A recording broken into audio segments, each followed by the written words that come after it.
Welcome to 561 Music. My name's Ben. And I'm Hector. How are you, Hector? I'm doing great, Ben. How you doing? Yeah, I'm good, dude. So you've been busy, haven't you? You want to tell us a little bit about what you've been up to? I have been busy, man.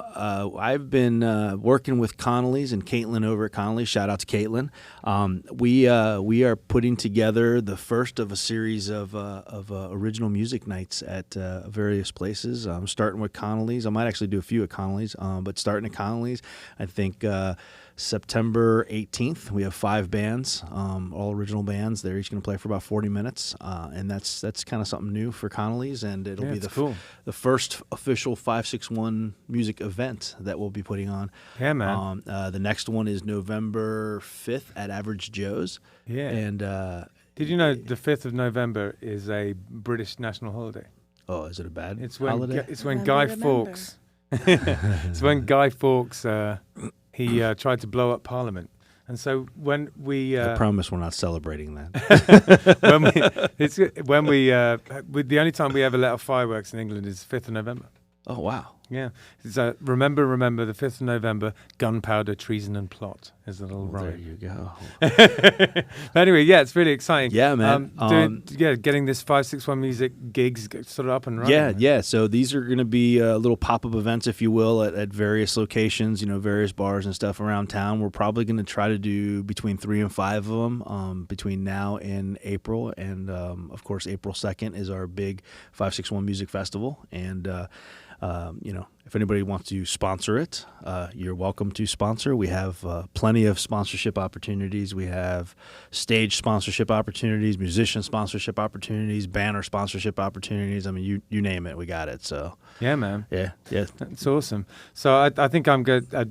Going to be coming and doing the sound at the one in Connolly's. Yes, I'm really looking forward to it, actually. Yeah, it's going to be fun. It's got to be the first time I've been to a gig and not played in about 5 years. That's awesome. That's kind of awesome. Yeah. It's a nice change of pace. Yeah, absolutely. So without further ado, let's introduce our guest, Victoria Leigh. How are you doing? Hi, wonderful. How are you? Yeah, really good. It's nice to have you on. You've been so busy that we had to keep putting it back. So Sorry about that. No, I mean, you shouldn't apologize for being busy. It's wonderful. Right. And, as one of the most hardworking and sort of genuinely sort of friendly and wonderful musicians in the game, so nice to have you here. Yeah, glad to be here. Yeah, and, you not only do you play music almost every night of the week, it seems, in some venue or other. Twice. Yeah, yeah. Also, you booking bands as well, booking acts. You book me sometimes, which I'm very grateful for. That's awesome.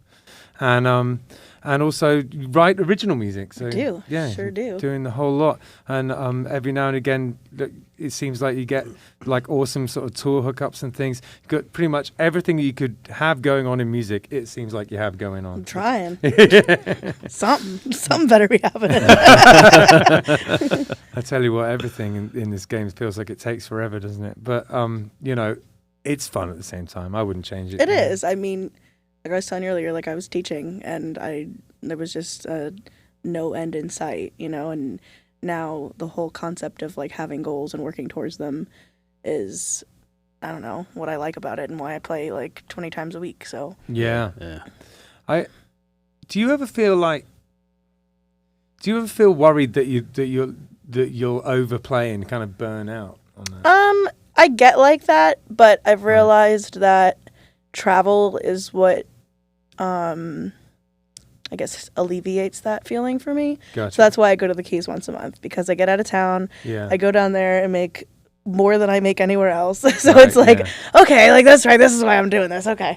Yeah, and, it's beautiful. I bring one of my dogs and I have a friend who stays and watches my other 2. And just, I don't know, get to go hang out with people that I love. And I've been playing at one of the places down there now for like 4 years. So really? Their whole and their staff, like they don't have a big turnover because it's a great place. So, I stay with them and they take care of me and I take care of them. And it's just, they help me find gigs down there. That's other places, awesome. So it's just, I love going down there. That's why I go played so down much. the Keys a couple of times, but never had anything steady. That's really cool. You get to go down there and do that. Like I think if you're playing in South Florida and you don't get down to the Keys once in a while, it's a terrible shame. Yeah. Is this all the way down to Key West that you're playing? Yes, that was a new place. The place that I usually have been playing is about mile marker 22 and a half. It's called My New Joint. Okay. It's a restaurant downstairs. They just opened another one on Isla Morada. Mm-hmm. And then I just started going to the Virgin Islands too. That'll be, I went for the first time in May. I'll be going back in November, and then I'll be going quarterly next year. Which ones? St. John. Right, cool. That's awesome. Yeah, right. It's absolutely, and with the kind of music that you play with this kind of islandy sort of soul, it just fits so perfectly. I'm happy there, and I feel like that like shows through music. Like I went in May, just the way it worked out. I went straight from the Keys to St. John, like with like 2 days in between. And I was like, this is life. Like this is what I get to do. I'm like, my liver's gonna need a break, but just party town. But having fun with it. Well, I think just as long as you are having fun when it comes to that kind of stuff, that's all that really matters. Yeah. As soon as this becomes not fun, then then there's a conversation you need to have with yourself. But until then, it doesn't matter. Yeah, there's a couple songs that I've always kind of gravitated to, and I will be writing one on this topic, but just about being on vacation like permanently. Like that's kind of like what I subscribe to now is like I don't go to work, I play. Like, and I'm super grateful for that. The only part that feels like work is loading in and loading out. Yeah. Like if I can just make enough money to hire somebody to do that for me every night, that'd be great. Well, that's the thing. I mean, Killbillies are playing out like all the time, and I have a lot of friends that are like, it's just like, doesn't that get on your nerves? You're constantly playing. Like this week we're playing, Thursday, Friday, Saturday. Like I'm like, it's not work though. I mean, You're right. Loading in and loading out does suck sometimes. But we've got it down to a pretty quick science when there's three of us and we do it pretty quickly and we set up. I mean, it's just fun. Yeah. Right. That's it. It's a lifestyle, honestly. You get an occasional dud, but I mean, for the most part, it's just fun. Yeah. So, what's that saying? Can't it's complain. Like sex is like pizza, even when it's bad, it's still pretty good. Yeah. Like that's basically like, even when I have like gigs that I'm like, that sucked, like it's still better than like sitting behind a desk. Listen, a bad day playing a gig is still better than a good day sitting at a desk job. I concur. Yeah, absolutely. And I've sort of got my situation a little bit split up because I do the teaching as well.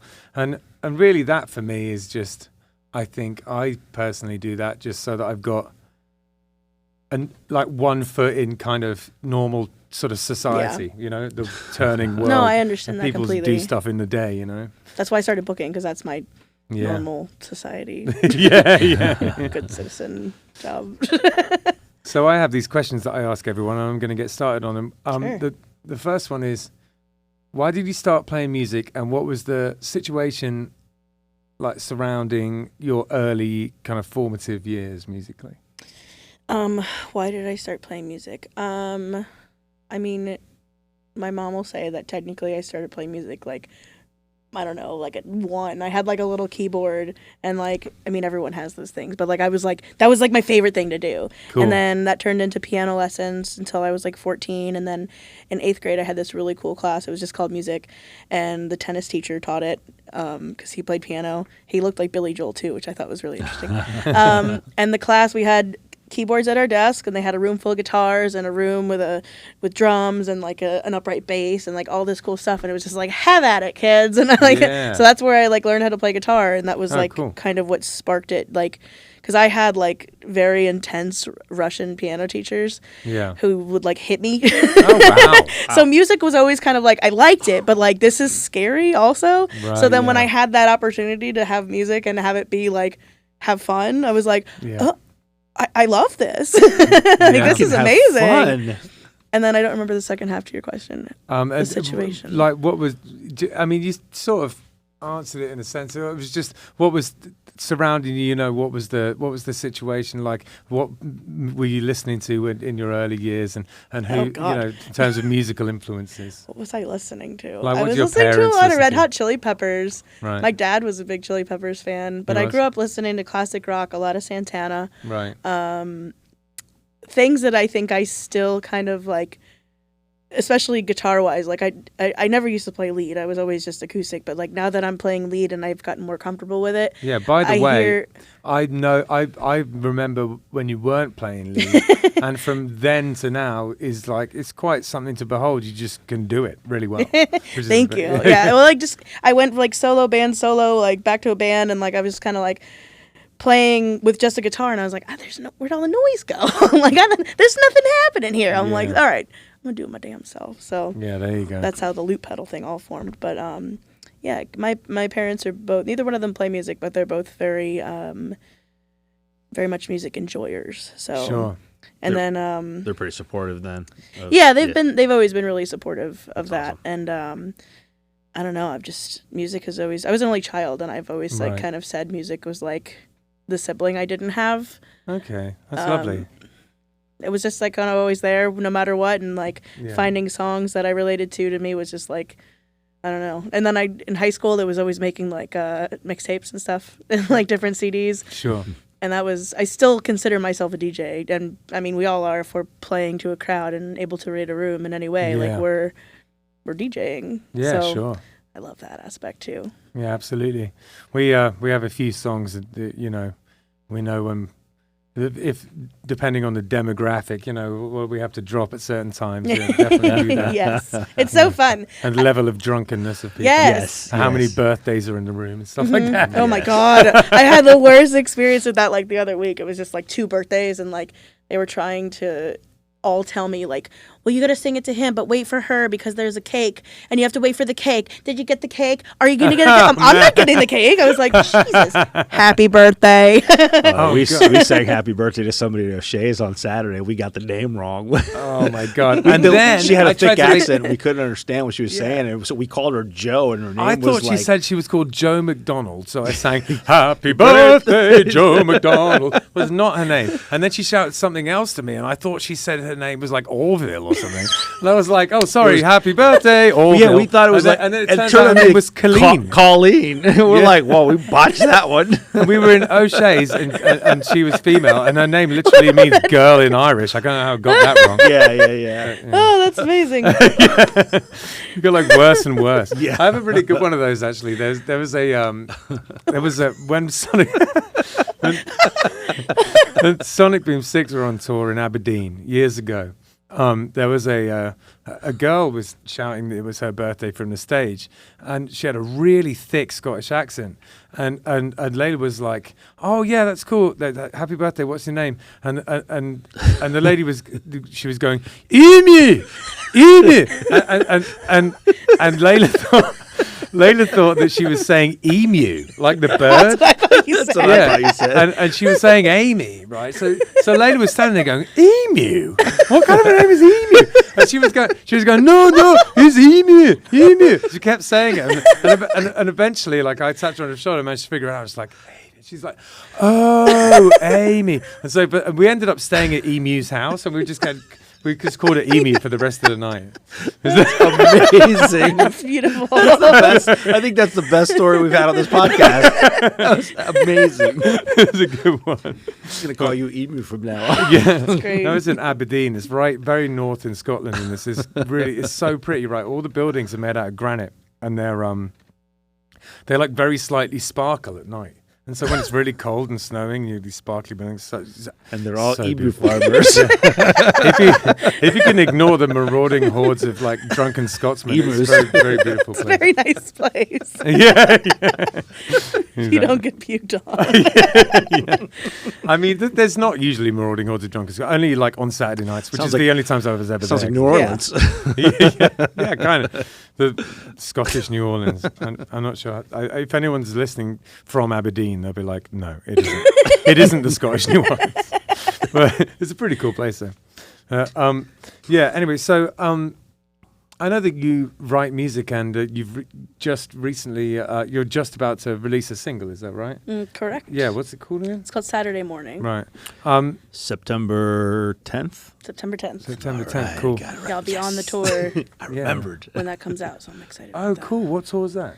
That's with K-Bong from Stick Figure. That's right. Yeah. Yeah, yeah. Oh, yeah, you're doing like Orlando and Jacksonville and Yeah. Stewart. It's going to and be, Melbourne, yeah. St. Pete. I'm excited to play Janice for the first time. That's like a Oh, Florida yeah. bucket list Yeah. for me. So. Yeah, that's cool, man. Yeah, that's a And then killer. That's a Pensacola, killer so that'll place. be a fun drive. That's a killer place. Yeah. Is it just? Are you going on your own? Are you just, Yeah, going solo. It's so he's part of the band, so I guess it's considered a little bit more intimate of a setting. Yeah. He still has a full band with him, but it's not like the band. Yeah, I gotcha. Yeah. And there's another opener. This girl Vanalia is also support. So Gotcha. Like, Nice. if you had a choice, would you? Do you like going on your own and doing that stuff? to be honest, like I like having a band and I like playing by myself, but I am honestly so much more comfortable by myself a lot of the time. Yeah. There's a couple people I like playing with Jeff, but I'm more comfortable with myself. My band experiences have been not the best. Well, I think it's rare that they're plain sailing, honestly. Yeah. I mean, right now with Killbillies, we all get on really well, but it's I've been through many iterations, and there's always something. The thing is, it's like living with someone. You spend so much time with them that you end up sort of rubbing each other up the wrong way a little bit. I think now, after years of doing this, I'm incredibly aware of other people's feelings and desperately try not to step on them because I think in the past I've been like a little bit kind of like slapdash with that and not really as empathetic as I could have been, and now I just see it as being of the utmost importance. It's okay, Ben, I accept your apology. So yeah, like I enjoy doing solo dates too, and like I don't do as many as you, far from it, like probably a 20th of the amount of, but I do them, and it's getting to the point where it's almost once a week now. And I enjoy it. I didn't used to, actually. When I wasn't sort of as comfortable with myself, I kind of got lonely. But these days, I enjoy it. Yeah, I mean, I go back and forth with it. I have a friend who plays trombone, and he comes and plays with me every once in a while, too, which is nice to have that sound to just kind of fill it out a little bit. And That's he a great does addition, percussion. actually. Yeah, it's really fun. I really like it. But we work in a full-time job, so I can't have that all the time, Gotcha. That's why, that's the biggest reason why I prefer to just do it by myself, because it's like, I feel like I can't rely on anybody. This comes down to some, like, deep-rooted, like, trust issues. It's like, just let me do it myself. No, there's some truth in that, though. I have, for years now, there's different band situations. I've been trying to do this 80s thing forever, and it was like, do I want to do a full band, or do I want to do an acoustic duo, or do I want to put a little trio together? And it's always been back and forth, and that's why I finally just decided, like, I don't know how I'm going to do it because I'm a terrible guitarist, but I'm going to do this as a solo, because he can't rely on anybody. And it's not that you can't rely on anybody. It's Someone's just got their own shit to people, do. Yeah, it's not their main thing, and so there's schedule conflicts, and there's and I don't like this song, but you like that song, and it's just so much easier. Like, you don't have to deal with anything, and no egos, no nothing. You just book a date and do it. You don't have to worry about it if anybody else is available. Yep. Yeah, exactly. And I think that as Killbillies is sort of going past this point of we'll take anything. And we're trying to sort of like evolve into something that is a little bit more sort of upmarket. A little more select. Yeah, that's a better way of putting it. I think me playing solo is going to become something I do a little bit more often. Not too much. I mean, the Killbillies is definitely always going to be the main thing, but there comes a time when you're playing.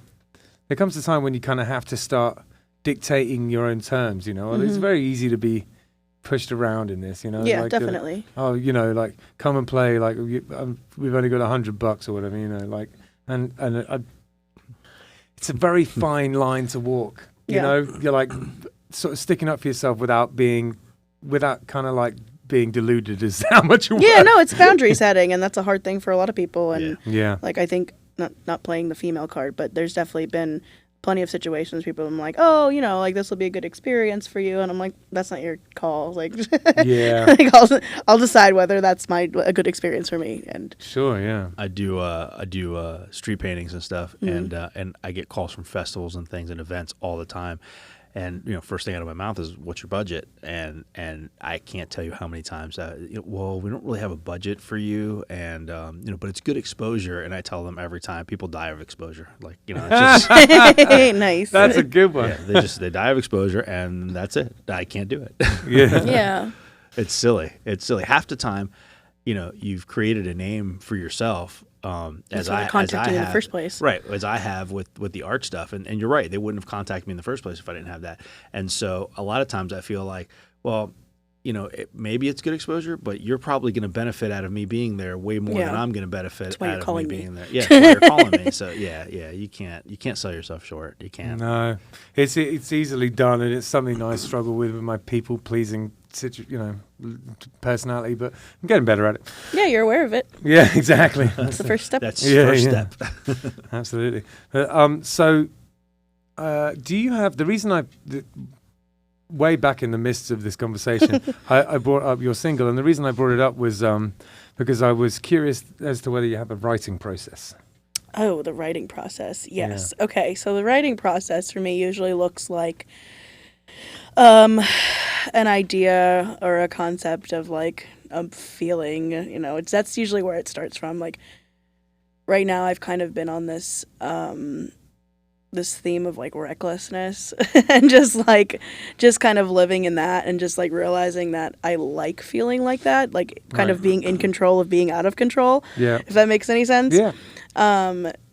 So then like I have to start writing, and I started journaling again, which is good because that's when all the ideas like around that kind of start to form. Cool. And then I usually get stoned and sit down with a guitar. Right, yeah. And then that's when the music kind of comes to it, and like the biggest thing for like it's like my own personal writing process is like coming up with some kind of riff or chord progression that fits the mood, and like that's a big thing for me is like the progression has to match the idea. Yeah. Okay. Like I'm so like so I've had like these happy ideas and then like these minor based like chord progressions, and it's just like, okay, that's not gonna work. Like I need it to match, or like the rest of it's not gonna flow out. Like I have to fine tune like where is it? Is it there? Oh, okay, got it. And then the rest of it just kind of like just like flows. It's word vomit. That's quite similar to the way I approach it as well. I definitely I definitely set the words in appropriate music. I know some people who don't do that, and they'll write the coolest music they can think of to write, and then just kind of shoehorn the words into it. And that's also cool and a different way of doing it. I don't think there's any right answer, but I'm more of that. Yeah. I almost find that when I write a song, the words appear in my head in like song form. Like the thought crystallizes into like a bit of a melody, and then I'm like off to the races. Yep. You know what I mean? Yeah. I just want it to be genuine, whatever it is. Like I feel like especially like kind of in the somewhat reggae rock world that I've found myself in, like everyone's trying to emulate something, and I mean that's every music, but everyone's just trying to be something, and like okay, well a lot of the new reggae rock concepts are about like positivity, and they're all about spiritual awareness and like all this stuff about letting go of the past, and like it almost just sounds like preachy, and I know what like, you mean. You know what I mean? Like I don't want to be that. I just want to keep it genuine and like do me. It's a fine line, that stuff, and with that kind of that sort of like people could be accused of kind of trying to take Rasta ideology and then kind of take the Rasta out of it and just, like so that it's okay that they can do it, Cultural appropriation. So that it's like, it's still about like the themes that come along with kind of Rastafarianism, but like, not overtly kind of, you know what I'm trying to say? It's like, there's a lot of that kind of, and the preachy type of, exactly, that kind of winds me up the wrong way a little bit. The thing is, sometimes people do that and it's fine and great. Yeah, there's really, it's just genuine is the biggest part, I think, of songwriting that I need for myself and that I appreciate in other songwriters too. Yeah. Because that is a big part of like being a music fan first, is that like if I don't like you as a person, like I don't like your music, I don't care how good it is. Like I find out you're an asshole, like not today. I can't remember the exact quote that Miles Davis said, but he was like the music is only as good as the attitude of the person who's playing it. I like that. And it's like that makes sense. Yeah, it doesn't matter how good the song is. It's all about the way it's delivered and who's delivering it and how they're delivering it. It's a big, huge part of it. So we like to talk about this on here just because I find it personally interesting, and it's always quite amusing. Do you practice at home? My practice is my solo sets. I was going to say, she doesn't have time to practice. She's Well, I playing know, yeah. 38 times a month, man. I mean, occasionally I do. Like, I will for this upcoming tour. I have a couple new things that I want to bring in, and like, I'm not going to have the time to do them like live. But for the I mean, I will play those songs that I'm going to do on the tour like a little bit more. Out at my shows, but. And no, I don't practice at home. I find that I play piano at home. Yeah, I remember in the pandemic you had your setup, didn't you? And you because that was that was my only way of making money at the time. Yeah. How did that go? It went. Okay. It went. Because I did it a little bit every now and again, but and every now and again someone would throw me a couple of quid, but it was I wasn't. Didn't see. It seemed like something that everyone was really up for at the beginning, and it kind of dwindled out. It did kind of dwindle out, but I set up a music festival during that, and it was like a joke. It was like Victoria Leigh, like ×5, and so it was like a 5-night thing, and I just like picked a theme for each night, and I did like country night, and then R&B night. I remember that. Yeah. Whatever, reggae night, and like that was probably the most like well received. I was able to pay my mortgage that month, and I was like, oh wow, cool. So awesome. that helped, and I was really grateful for everybody that helped me out then. Yeah, man. Cleaning houses and cleaning pools and whatever I had to do, Sure. but done made it through. Yeah, it was tough. The some things have kind of stayed through. Do you know that guy Chris Murray? Have you ever heard of him? You would like him. He's an acoustic. I mean, who am I to say if you'd like him or not? You might like him. But you know me well enough at this point to say. Yeah, that's true. But yeah, he's a acoustic reggae and ska guy. He was in this cool band King Apparatus back in the day, and he's like a hero of mine. He came to the UK and toured with Sonic Boom 6 a long time ago. He's a Canadian guy who lives in LA and plays reggae and ska. I love it. It's like Steel Pulse. Yeah. He's really, really good, and he does this thing called the Blue Beat live stream now every Thursday, and so there's a few things, and like LMC. The place we're at right now, live music community, where we're talking and where I work, has a thing that pretty much every week there's a live stream from here. So some of it has kind of carried through into the kind of somewhat normal times we're living in now, which is good. Yeah. Like the concept of people sitting down on an airplane when your plane lands. Love that. Yeah. That's one of my favorite things that's stayed so far. Yeah, totally. We haven't really talked about it much on here because I think everyone's sick to the back teeth of the whole thing. But it was a big deal for music and musicians. It was just the hugest deal ever. Yeah. We couldn't work. Yeah. It was crazy. I was like, it's not going to stop me from playing. And then I wrote my stupid parody, and that was like the biggest thing that came out of the whole pandemic for me. Did you see that one? Yeah, it was cool. I was so excited. Sublime reposted it, and that was really? Yeah. I didn't know they did that. Yeah, That's cool. It was really cool. And Wow. Troy, who is Bradley Noel's wife, reached out to Johnny Cosmic, who's the guy from Stick Figure that mixed and mastered the song for me. So it kind of led to some cool connections and stuff. Like, she was like, "Who's this girl?" And he's like, was telling her about me, and I was like, "Oh my god, this is like blowing my mind right now." That's That's awesome. Like in the kind of reggae sort of rock scene, like who should people be listening to? Who's out there that you're really into at the moment? Big names are like, in my opinion, in my opinion, okay. I'm really on Mike Love right now. He's from Hawaii. He's like definitely like one of the most genuine people that I can like tell anyone to listen to. Just really profound songwriting and guitar playing. He's a looper. He started as a looper, like doing exactly what we do, playing in bars. Yeah. But he's going to be going on tour with Michael Franti, which is like kind of his big break, I think, because that's a pretty big name to be traveling around with. Sure. Lately, I've been on Common Kings, who are also from Hawaii. I've been on like a whole lot of Hawaii stuff. Hawaii's been calling me recently, but I like that called the Jawaiian reggae. It's like Jamaican Hawaiian reggae. But there's just something about I feel like the Hawaiians reggae sound almost has like a more soulful R&B sound, which I'm like naturally more drawn to as well. Well, yeah, and that's kind of like your sound, Mm-hmm. That's like that soulfully. Yeah. But there's almost like a Boys to Men, like boys bandy, like kind of aspect to it with like the harmonizations they do and like the runs, and I'm just like, I like that. Yeah, yeah, that's awesome. So. Do you have in terms of like where you see your career and everything sort of progressing? what do you have any sort of irons in the fire? What's the sort of next step? Like, do you think? The next step I think is to write a full-length album. Right. And figure out how I'm gonna get to Red Rocks, because that's the goal. Oh, that's cool. That's like kind of a long-term goal. I remember when I saw a post you were saying, and you were like sort of talking about like, oh, thanks so much for everyone who supported me on my music journey. When did this all start? When you started taking it? When was it? I had my first like paid show the day I graduated from college in 2011.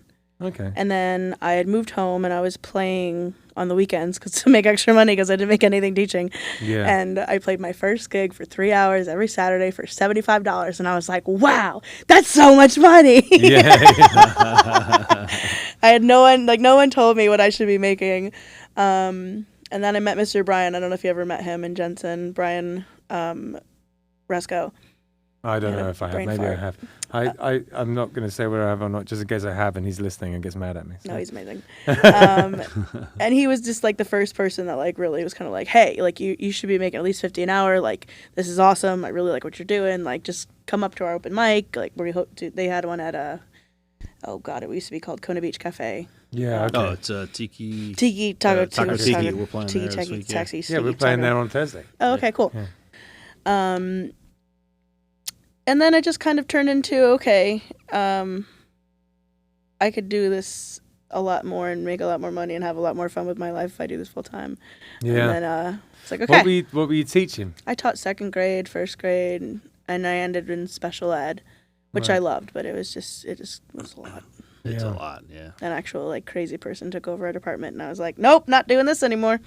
Gotta get out of here. And like, I'm not a corporate America kind of person. Yeah. I'm very much like type B personality, and like I was just in a world of like type A's, and it was just really hard for me. Like some years we didn't even have like a window in our classroom, and I was just like, I just felt so trapped. Like, I don't know. I'll miss the kids, like I always do. Like, they're great, and it's funny now because like I can't stand being around kids now, because the only time I do is when they're like mom and dad are drinking margaritas in the corner, and they're like, go hang out with the musician, and I'm like, no. Like, that's not how that works. And they start touching my gear, and I'm like, is that yours? Like, I have to say that to adults too, but it's like, this little kid like just pull one of these. I was like, don't touch that. And he's like, where were we playing? We were playing, was it Das in Abacoa for some Irish fest or something, and some little kid walked up and like yanked the plug out of our monitor. Oh yeah! Suddenly I couldn't hear anything. I'm like, what is going on? I looked down, this little kid standing there holding the plug. I'm like, what the hell? Where are your parents? They were right there. They literally watching laughing. him doing it. Yeah. Drink with beers in their hands. No, I had some kid at a gig recently. He found a foghorn somewhere in the restaurant, and he's going around pressing the siren, and his parents are just laughing, and I'm like, the whole place is like turning around looking at this kid, and he's just like, ha ha ha, and then some other guy takes it from him, puts it in his kid's mouth, and was like, here, talk, and I'm like playing in the corner. I'm like, why are you not sterile? So like we always used to kind of bounce into each other, like see each other around Stuart back in the day. Mm-hmm. And I'm a big Killbillies fan, but yeah, you used to come out and watch us play all the time, and then we'd always have you come up and sing and stuff. Yeah, it was fun, man. It's been a minute since we've done that. Well, I guess that was when you weren't so busy. I don't have any time to come. No, that was a part of it too. That was a part of like my little coming up and like gaining some confidence on stage, because I think it was my ex-boyfriend at the time, and he was like, he went up to you guys like, you gotta let her sing a song, and I was like mortified. I was like, no, I don't want it. And you were like, yeah, come on up. And I was like, we used to do that medley of Save Tonight. Yeah, and what was the other Sunday one? morning. That was it. Yeah. I actually just did that with Jason Montero on Sunday. Oh, cool. Yeah, it's a good one. Yep. A minor F C G. Yep, can't beat it. Good old progression.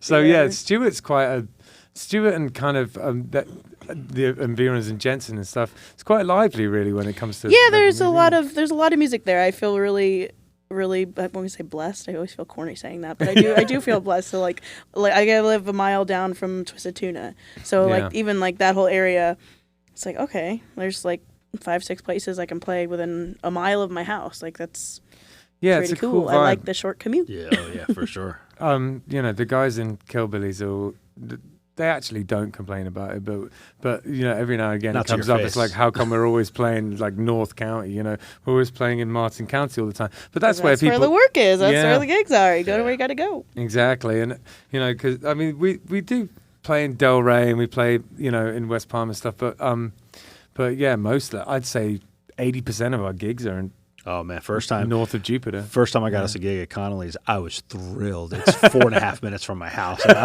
was hell yeah! I was like, yes, because usually I'm trekking all the way up to Stewart, and I live in West Palm, so Okay. it's a drive. It is a cool spot, this Stuart. I I always kind of have pipe dreams of moving there at some point. I always like it up there. It's a chill spot. Yeah, It is a chill it's a spot. good little spot. I like it. Every time I've traveled enough now to know that that's where I like to be. Yeah. Did you ever make a conscious choice to play reggae, or did it just kind of happen? So when I started playing, I thought I was Taylor Swift. Right. That's just like how it started. That's kind of why Victoria Lee is Victoria Lee, because that's probably one of the more country things that, like, Gotcha. you could make my name. Yeah. And then let's see, when did I kind of, I don't even know when. I think it was. Do you think it was to do with? Do you think it had anything to do with? This is just a theory I'm like formulating in my brain right this second. Do you think it had anything to do with starting to use the looper, because it does lend itself to that? Maybe. I think I got into reggae a little bit more, and then we started Smoking Section, which was definitely a reggae rock Right. band, Yeah. and I think that's kind of like what steered me. And I just like Who I was just like that Who scene. who were the other guys? It was Joe Began from Fresh Catch, Pete Levine from Fresh Catch, Bucky was in Noka Oi. We had Brendan from Roots to Go Drop, and who else? Is that it? I can't miss anybody. I'm an asshole if I do. I think that was it. Right. No. Yeah. Sorry, it's been a long day if I forgot anybody. Oh no, it's all good. I forget stuff all the time. But yeah, like how long was that a thing? Oh, Cody Rutland. Oh, there you go. There you go. Boom. Sorry, Cody. Shout out to Cody. Yeah.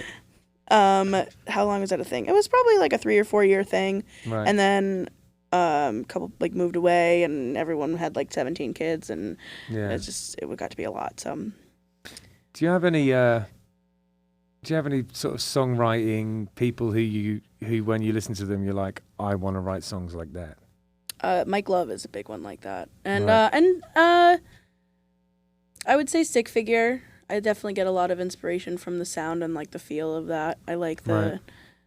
it just kind of gives you the chilly willies a little bit. Yeah, sure. Reggae songs that are just a vibe, Yeah, Nice. yeah.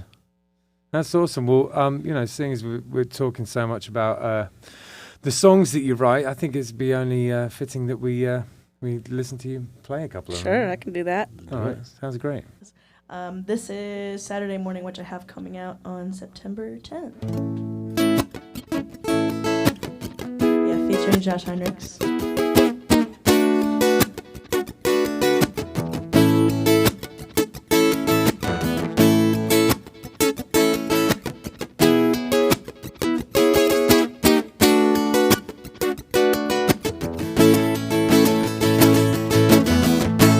Waited for some time for a morning with you.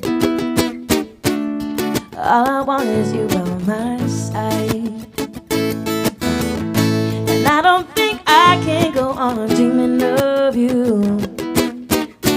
Boy, you better get yourself on that flight, 'cause I need a Saturday morning. Saturday morning, I need a Saturday morning, tangled up in you. 'Cause I need a Saturday morning.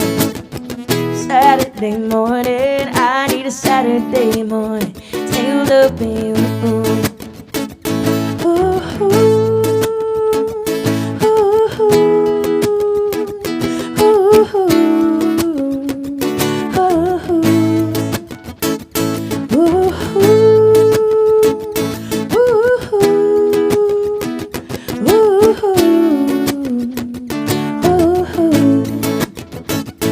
Cause lately, no, I ain't been sleeping, cause my my phone just keeps on beeping. Let's go swimming for the weekend, take a dive into the deep end, 'cause I go anywhere with you.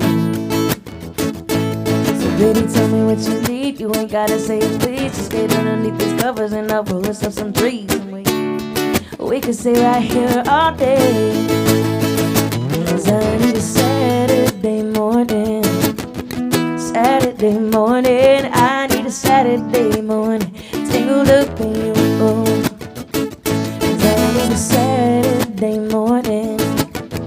Saturday morning, I need a Saturday morning. Tangled up in you, oh. Ooh, ooh, ooh, ooh, ooh, ooh,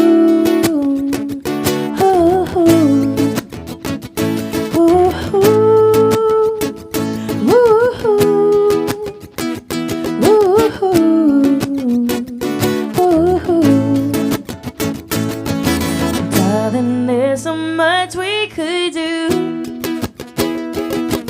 but Friday's on and I wanna watch it with you.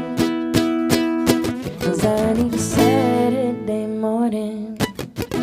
Saturday morning, I need a Saturday morning. Tangled up in you.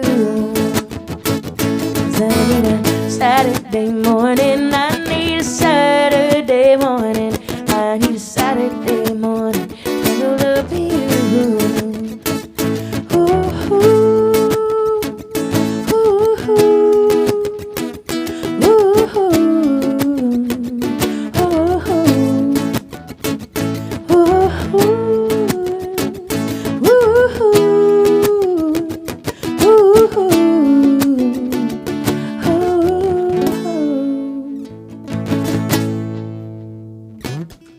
This is one I recorded with Smoking Section, which is available on all musical platforms, called Night Terror.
Terror, not caring if you leave.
So this episode is brought to you by Handlebars Bar and Grill. It's a place in Tequesta. It's a biker bar in Tequesta, and it is my father-in-law and I and some others reopened it. It used to be called Judy's, and it had fallen into disrepair a little bit, and but it was such a kind of local landmark that we felt that we needed to re-up it and get it going again. So we cleaned it out, gave it a fresh lick of paint. We built a deck on the front there, and we've got live music there. We had to do a bike night every second Thursday from 6 to 9.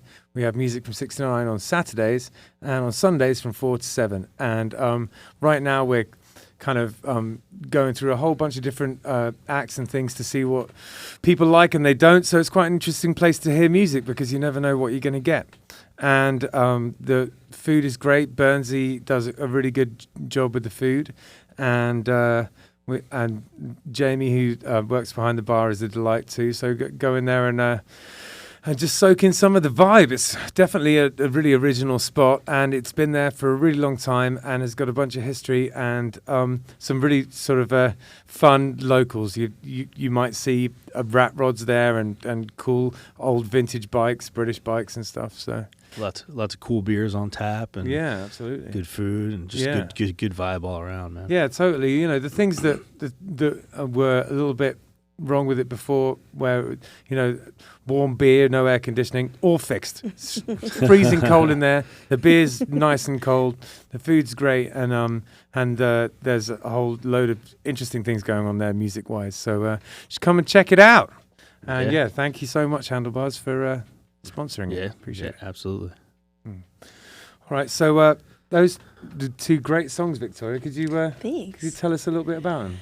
Oh, what did I play? I played Saturday Morning, which is a song coming out September 10th. Yep. Yeah. It was just a love song. That's all I got about that. Fair enough. That's fair.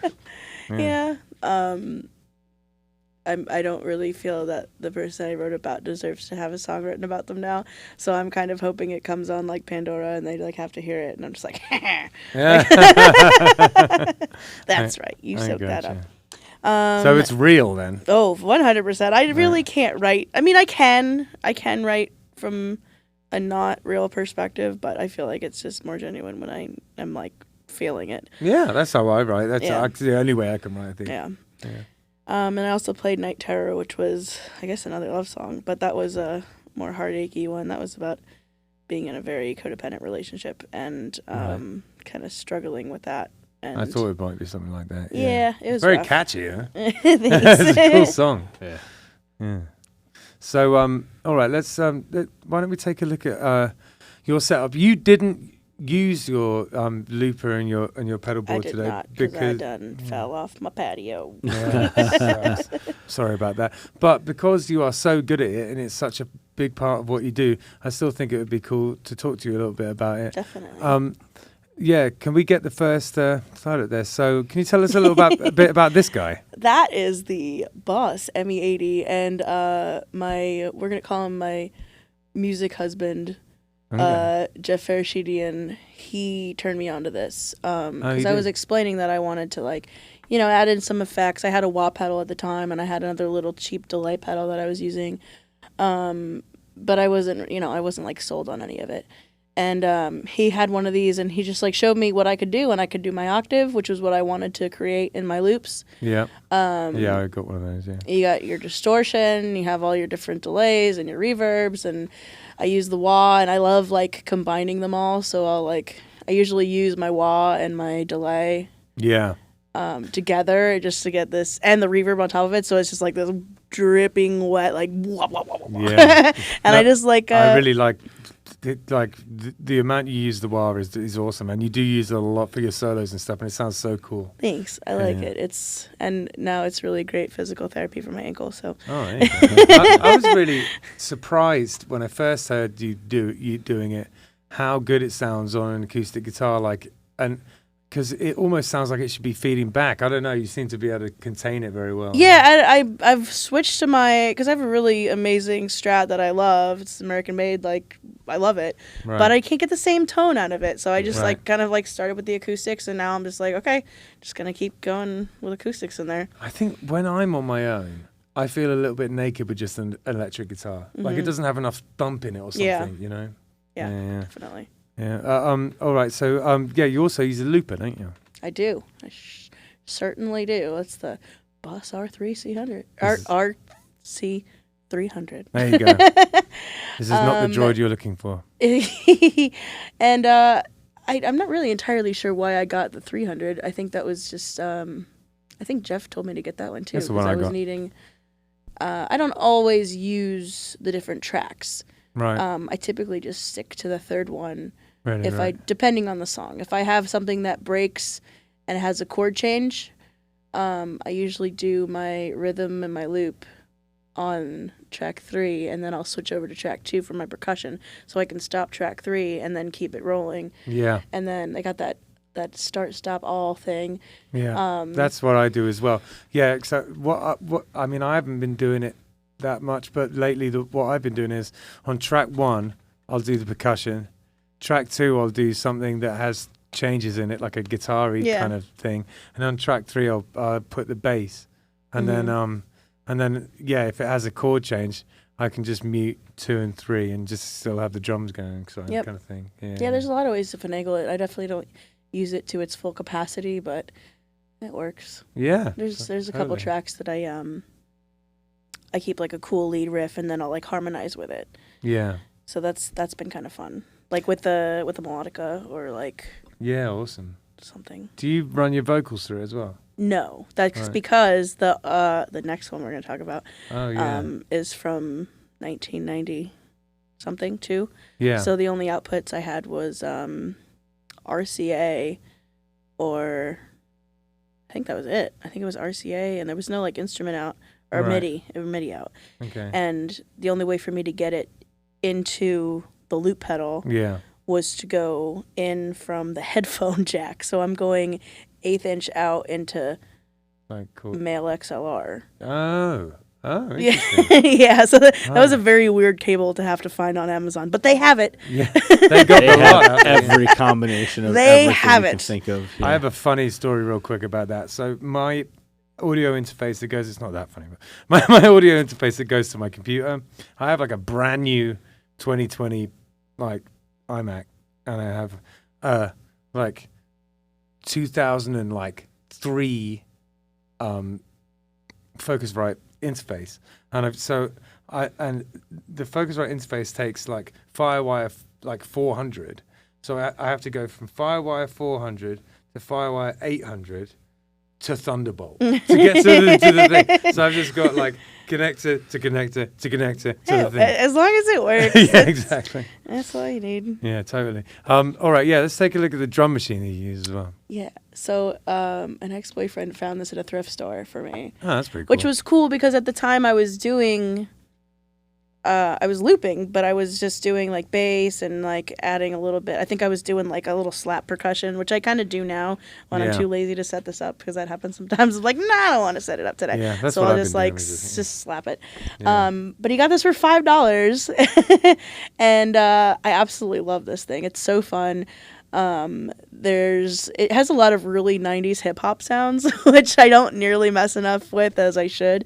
Right, yeah. But there's it's all different kinds of like pads on it. I use like, there's one called House, and I use that one the most just because it's got like a clap as the snare. Yeah. And it's when I do like my like 90s R&B songs, it's just Yeah. like, okay, is that perfect? Like it makes me so happy.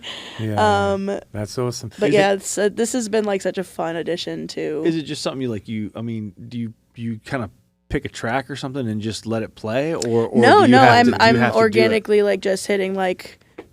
Okay, kick, and so you're snare, doing that into kick, the kick, loop, snare. and then you let it loop, and then you Mhm. start playing on top Yeah. of that. Okay, Correct. interesting. So is there any kind of time clock or sort of MIDI stuff that's syncing it up? Or is it No, just because I'm going headphone out, like I'm going Right, as yeah, like of course, yeah.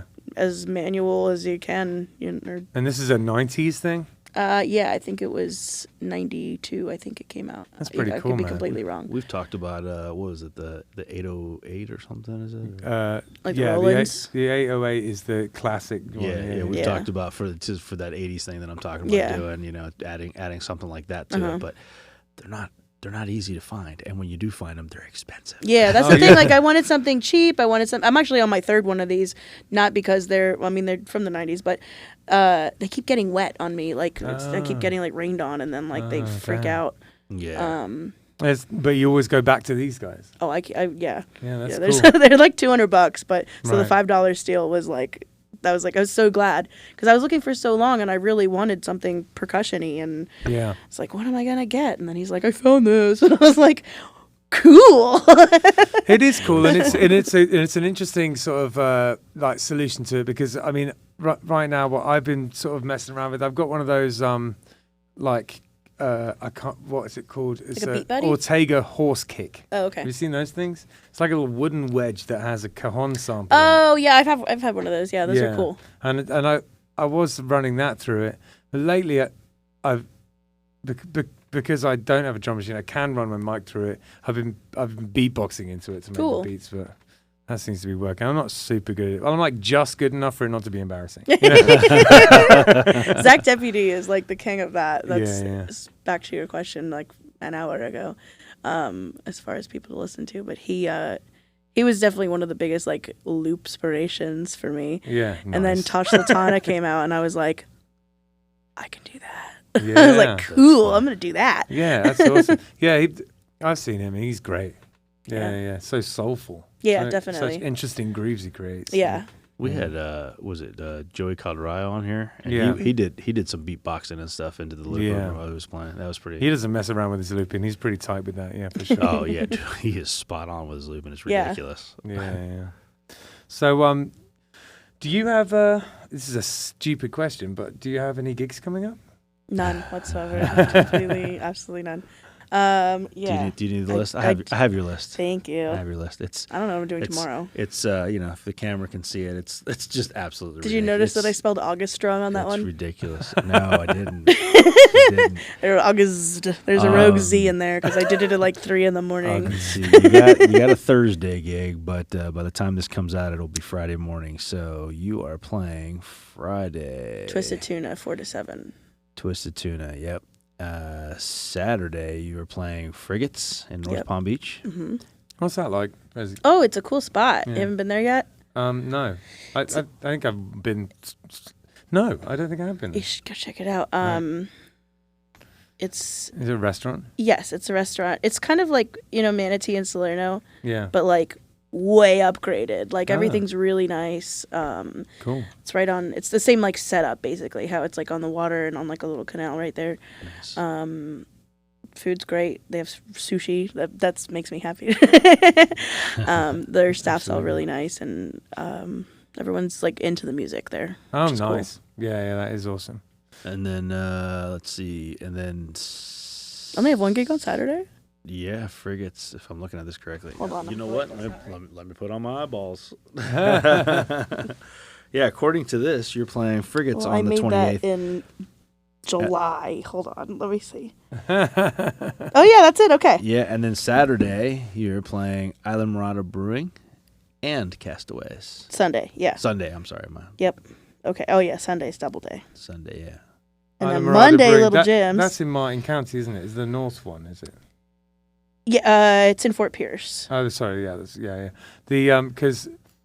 Is it like does it come originally from Isla Morada and they've got like a northern location? Yeah, they have the brewery here, right. so Oh, they distribute out of Fort Pierce, got it. which I think is just like makes sense because of the location. That's for them to be Yeah. a little bit more centrally located. it's logistical. Yeah. Yeah. That makes And sense. then you're playing Castaways Craft Beer. Where's that at?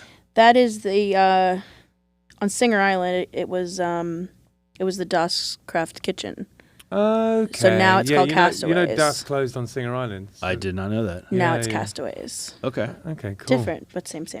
Yeah. That's cool. Same, Yeah, but we different. should go and have a word Same. with those guys. I like playing on Singer Island because I used to live there. Oh, okay. Yeah, I used to live on Tacoma Yeah. Lane, and every time we go there, I get like all dewy-eyed. It was good. It was good times. Man. It was good times.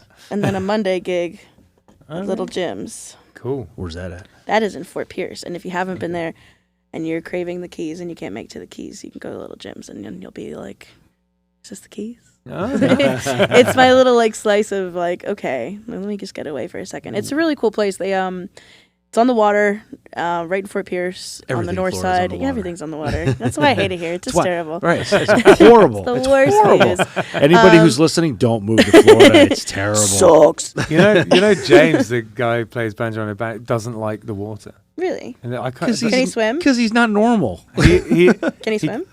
I don't know. He must be able to swim, but I assume he can swim. But have yeah, to believe just he doesn't like does. it. I can't imagine living in Florida and not liking water. He was in the military. He has to be able to swim. Yeah, Okay. I think so.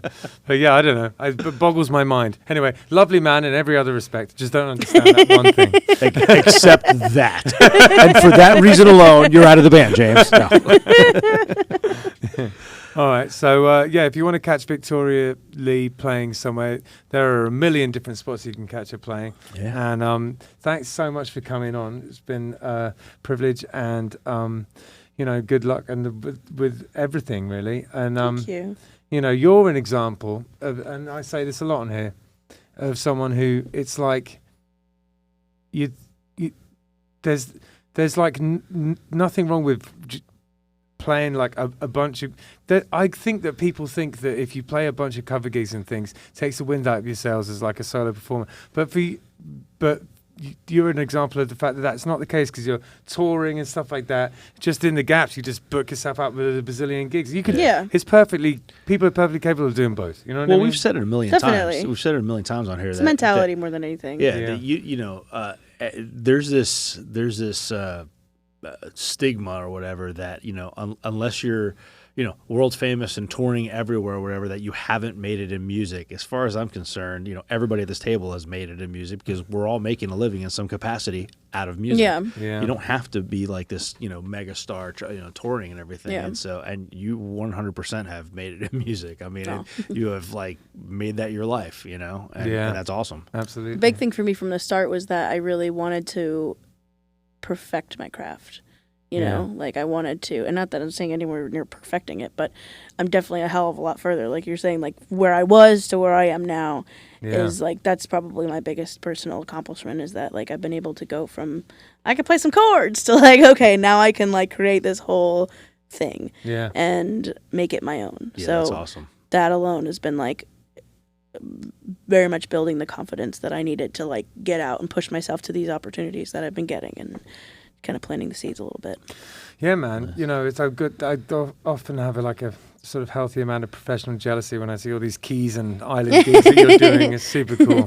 So best of luck with it, and thanks so much for coming on. Yeah, and, thanks for having me. Do we'll a see you soon. quick Killbillies plug. Oh yeah, absolutely. Yeah, man, come on, you can't just not do a Killbillies plug. Where are we playing this weekend? We're playing Thursday. We're playing. Oh yeah, Thursday we are at Taco Tiki. Hang on, I'll in get Jensen. the dates up. Friday we're playing in Fort Pierce at Friday we are Sailfish. playing at Sailfish Marina in Fort Pierce from 7 to 10. Yep. And Ooh, then I can miss Saturday we're playing at Patty Mac's in in Palm Beach Gardens. Yeah, from 9 to midnight. And then Sunday on Sunday, you're doing a solo, I believe. I'm playing at Pirates Cove all on my lonesome. by yourself. All by myself. Exactly. Maybe I'll play that. Maybe I'll only play that. You have 3 to hours record that. straight. You have to record it. Well, thank you very much. It was an Wanna be. absolute pleasure having you on. Thank you so much for having me. Yeah. All right, guys. Thanks, See you guys. later. Yeah.